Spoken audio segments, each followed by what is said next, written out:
दोस्तों, हाल ही में एक बहुत ही शर्मनाक घटना सामने आई है जिसमें त्रिपुरा के रहने वाले एक 24 वर्ष के लड़के को देहरादून के कुछ सर्फरों ने चाकू घोंप के उनकी हत्या कर दी।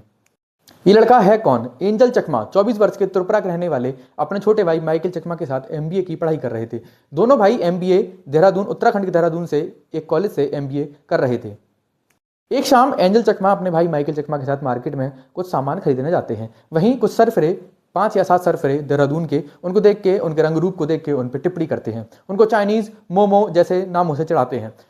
उनको चढ़ाने पर चकमा ने, यानी कि एंजल चकमा ने और उनके भाई माइकल चकमा ने मिलकर उन सरफरों का विरोध किया। उनसे कहा कि हम भारतीय हैं, we are Indians, we are not Chinese, we are not momo, हमको ऐसे कहकर मत चढ़ाओ, हम भी इंडिया के हैं, हम भी भारतीय हैं। विरोध करने पे गुस्साए सरफे लड़कों ने उनको चाकू घोंप के और रॉड से उनकी हत्या कर दी। एंजल और माइकल के पिता बीएसएफ में हेड कांस्टेबल हैं, यानी कि उनकी पोस्टिंग मणिपुर में एक हाई एल्टीट्यूड वाले इलाके में है। मणिपुर का हाल आपको पता ही है, पिछले वर्ष जब कुकी और मैती समुदाय की झड़प हुई तब से मणिपुर में आज तक हालात नॉर्मल नहीं हुए हैं। मणिपुर में कर्फ्यू लगा रहता है। मणिपुर में आर्मी, बीएसएफ और लोकल पुलिस के सहयोग से मणिपुर में शांति बनाए जा रही है। माइकल चकमा के पिता एक इंटरव्यू में बताते हैं कि उनको जब उनके बेटे के साथ हुई इस घटना का पता चलता है तो उन्होंने अपने कंपनी कमांडर से छुट्टी के लिए आग्रह किया। कंपनी कमांडर ने सीओ से पूछकर उनको छुट्टी दी। और आपको पता होगा कि मणिपुर में कहीं भी आना जाना इतना आसान नहीं है, यानी कि मणिपुर में अगर आप किसी फोर्स के मेंबर हैं, किसी पुलिस या फिर आर्मी के मेंबर हैं, तो बिना कॉन्वॉय के आपको आने जाने नहीं दिया जाएगा, क्योंकि वहाँ के हालात और राज्यों के हालात की तरह नॉर्मल नहीं। सवाल ये उठता है कि इसमें गलती किसकी है? एक लड़का जिसकी नस्ल वहाँ के ज्योग्राफी के हिसाब से छोटी आंख वाली, छोटे नाक वाली और गोरे रंग की है, जो कि लगभग चाइना और तिब्बत के लोगों से देखने को मिलती है। नॉर्थ ईस्ट में रहने वाला हर इंसान की रंग रूप बनावट नॉर्थ इंडिया के लोगों की तरह मिलती जुलती नहीं है, क्योंकि वहाँ की नस्ल, वहाँ का रंग रूप, वहाँ की ज्योग्राफी के हिसाब से वहाँ के लोगों की आंखें थोड़ी छोटी होती हैं, रंग गोरा होता है, होंठ पतले होते हैं, कद और भी नॉर्थ इंडिया के लड़कों के मुकाबले छोटा होता है।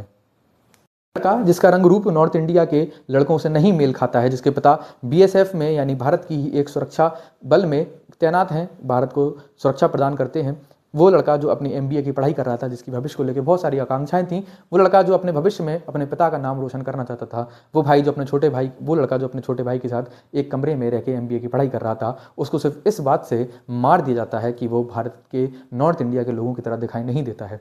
दोस्तों, रंग रूप बनावट किसी के हाथ में नहीं होता है। हर इंसान अपने एक यूनिक रंग रूप और बनावट का जन्म लेता है, यानी कि नॉर्थ ईस्ट के लोग, जो भी मेरे भाई नॉर्थ ईस्ट के हैं, उनका रंग रूप नॉर्थ इंडिया के लोगों से मेल नहीं खाता है।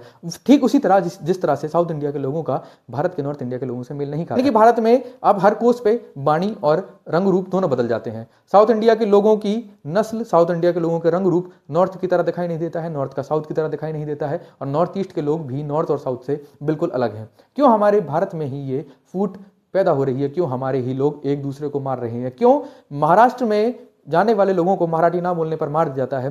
क्यों कर्नाटक और साउथ साइड के राज्यों में जाने वाले बिहारी मजदूरों को सिर्फ इसलिए मार दिया जाता है कि वो सस्ती दिहाड़ी और साउथ की तरह दिखाई नहीं देते हैं? क्यों उत्तराखंड में नॉर्थ ईस्ट के लोगों को मार दिया जाता है? क्यों दिल्ली में पढ़ने वाले लड़के और लड़कियों को, नॉर्थ ईस्ट के लड़के लड़कियों को डिस्क्रिमिनेशन झेलना पड़ता है?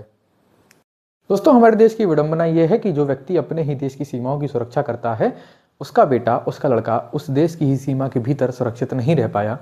इस पूरे टॉपिक पे आपकी क्या राय है? कमेंट बॉक्स में ज़रूर बताएं। मेरा नाम है आनंद, देखते रहिए इनसाइट हब।